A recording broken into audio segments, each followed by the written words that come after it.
Once upon a time, in a small, humble cottage nestled at the edge of a dense forest, a man and a woman sat quietly by the flickering candlelight. The man with short brown hair and a furrowed brow anxiously looked at his wife, who lay on the bed. Her face was pale, and her hand rested gently on her stomach. Her expression spoke of longing, as if she had a deep wish she could not voice. The air was thick with tension, and the quiet of the night was almost oppressive. The only sound was the crackling of the candle's flame. "I wish for a child," she whispered, her voice barely audible. The man nodded, his eyes filled with concern.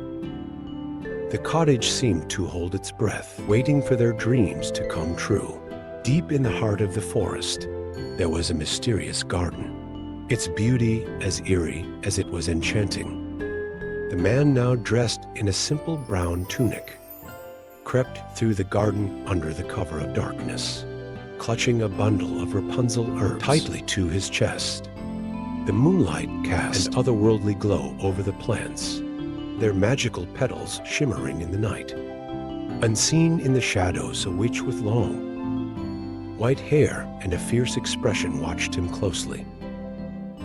Her dark green robes rustled softly in the breeze as she waited, aware of his intrusion but silent as the grave. The garden, surrounded by a high stone wall, seemed to hold secrets only the most daring could uncover. With a booming voice that seemed to echo through the night, the witch confronted the man. "What have you done?" she demanded, her hands raised high, her eyes burning with fury.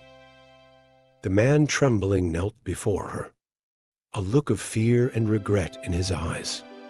The air was thick with magic, and the garden around them seemed to grow darker, the fog swirling like the witch's wrath.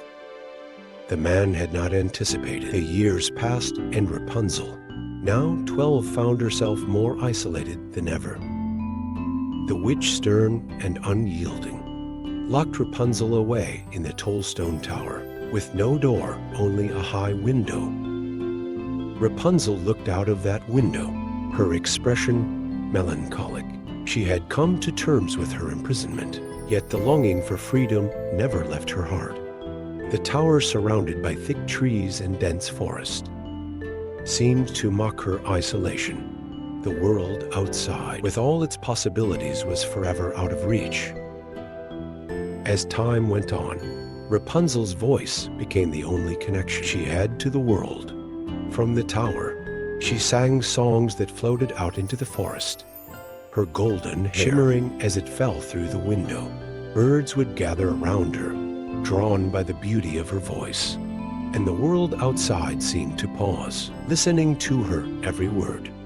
The sun shined brightly through the trees, casting dabbled shadows across the forest floor. Rapunzel's song was full of longing, a melody that spoke of a life she could never live. One day, a young prince wandering through the forest heard the sound of Rapunzel's voice. The music was so beautiful that he was drawn to it, unable to resist its pull. His heart raced with wonder as he looked up at the distant tower, knowing that there, hidden from the world, lay the source of the hauntingly beautiful song. The sun's rays streamed through the trees, casting a magical light on the scene. The prince was determined to meet the mysterious singer, to discover the one whose voice had touched his heart. Rapunzel, hearing the rustling of the leaves, turned to see the prince climbing through the window. She looked at him with wide eyes, surprise and curiosity filling her gaze. He had come just as she had always dreamed. The prince, with his gentle smile and dark blue tunic, reached out to her. The small, humble room around them seemed to disappear, and for a moment, all that mattered was the connection between them. The forest outside faded into the background as the two souls met for the first time, their lives about to change forever. Tears of joy filled Rapunzel's eyes as she and the prince whispered of their plans. Together, they would escape the tower and the witch's grasp. The prince, his face beaming with excitement, spoke of the freedom they would find beyond the tower's walls. The soft light of the candles bathed them in warmth as they sat close, their secret plans hidden from the witch's watchful eyes. In that moment, the world seemed full of possibilities, and their hearts beat with the hope of a future together. The witch, ever suspicious, watched Rapunzel closely. She could sense a change in the girl, a shift that filled her with dread. Her piercing eyes narrowed as she examined Rapunzel, searching for any sign of disobedience. The shadows in the tower room seemed to grow longer, as if the walls themselves held their breath. Rapunzel, nervous but determined, tried to remain composed, but she knew the witch was growing more suspicious. By the day, in a fit of fury, the witch's suspicions were confirmed. With a wicked smile on her lips, she cut off Rapunzel's long golden hair, her eyes blazing with rage. The once beautiful locks fell to the floor, a symbol of the witch's power and vengeance. The dimly lit tower room seemed to shrink, the walls closing in around Rapunzel as the witch's curse took full effect. The air was thick with fear, and Rapunzel knew that her life would never be the same again. Banished from the tower, Rapunzel found herself alone in the vast desert, her heart heavy with grief. Her once golden hair was now short, a reflection of her lost freedom. She walked aimlessly through the barren landscape, the sun beating down on her as she searched for a way out of her despair. The desert stretched out before her, endless and unforgiving, the wind whispering secrets she could not understand. She was lost both in the world and in her heart. The prince, too, had fallen victim to the witch's curse. As he climbed the tower to reach Rapunzel, he was struck by the thorns below, falling into the bushes with a cry of pain. His eyes, once full of hope, were now closed in darkness. The tower loomed above him, a silent witness to his suffering. The prince's heart ached as he lay there unable to see, the pain of the fall almost unbearable. But even in his blindness, his thoughts were only of Rapunzel. Alone in the desert, Rapunzel sang a soft, melancholic tune. Her voice, though filled with sorrow, held a spark of hope. As the sunset behind her, she continued to sing into the wind, her golden air flowing around her. The desert stretched on, but her song reached beyond it, carried by the breeze. Even in the darkest moments, Rapunzel's heart clung to the hope that one day she and the prince would find each other again. The prince, now blind and lost in the forest, wandered through the trees, guided only by the sound of Rapunzel's voice.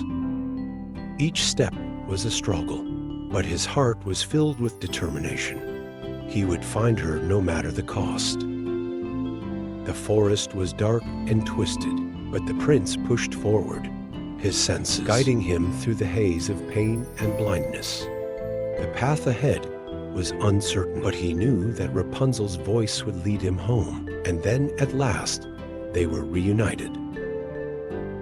Rapunzel, her golden hair now short, but her heart full of joy, embraced the prince with tears of happiness in her eyes. The prince, though blind, gently touched her face, his heart full of love and relief. The forest around them seemed to come alive with light, the first stars appearing in the sky. Their love, long separated, had finally been reunited, and nothing would ever tear them apart again. With a soft kiss, Rapunzel healed the princess' blindness. His eyes fluttered open, and for the first time he saw her, the woman he had longed for. The magic of the moment was undeniable, and the forest around them seemed to glow with ethereal light. The prince smiled, overwhelmed with joy, as Rapunzel's golden hair began to grow back, shining brighter than ever before. The two stood together, knowing that they had overcome every obstacle and were finally free. The sunset casting a golden glow over the meadow. As Rapunzel's hair grew longer, its golden hue now shining like a beacon of hope. The prince gazed at her in astonishment, his heart overflowing with love. The world around them seemed to soften, the once foreboding forest now a place of peace and magic.